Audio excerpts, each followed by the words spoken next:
अब यज्ञशाला के समीप यज्ञ कुंड के समीप माता सती दर्शन करने के लिए गई। उसी समय प्रजापति दक्ष ने देवादिदेव महादेव का अपमान करना प्रारंभ कर दिया। कहा कि ये बताओ कि वो धूर्त मूर्ख शमशान बासी औगड़दानी बोले फूलों की माला पहनने वाला हंसी को रमाने वाला बोले वो क्या जाने कि क्या होता है। और जैसे अपने आराध्य की अपमान सुना जाना राम सती दुख पावा और सबसे कठिन जाति अपमाना। महाराज सबसे कठिन जाति अपमान है महाराज। यदि अगर संसार में अपमानित हो जाओगे तो कहीं पर नजर मिलाने योग्य नहीं रहोगे। इसलिए कुछ ऐसा कर्म भी तो करो जिससे तुम दूसरे व्यक्ति से नजर मिला सको। ऐसा सब कर्म। और जैसे अनादर किया तो माता सती ने अपना अष्टभुजा रूप धारण कर लिया और क्रोध भरी दृष्टि से कहा, रे मूर्ख प्रजापति दक्ष, तूने भगवान शंकर का ये जा, तू घोर नरकगामी होगा और तुझे अपने पद के ऊपर अहंकार है तो तेरा पद वहां से च्युत हो, वहां से तू चला जाएगा। ऐसा कह करके और अपनी प्राण वायु को रोक करके यज्ञ कुंड में माता सती भस्मीभूत हो गई। और भस्मीभूत हुई सो देवताओं में और रुद्रगणों में घनघोर युद्ध होने लगा।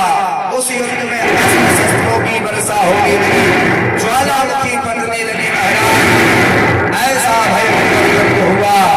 और उसी युद्ध के समय पर रुद्रगणों की जब हार हुई सो देवादिदेव महादेव को बताया।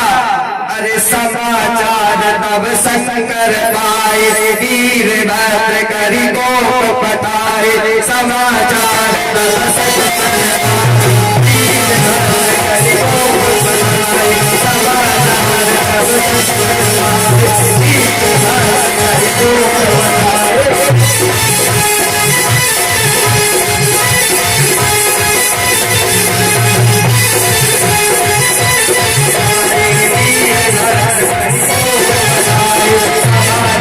तब शंकर पाए, वीर भद्र करी को पठाए।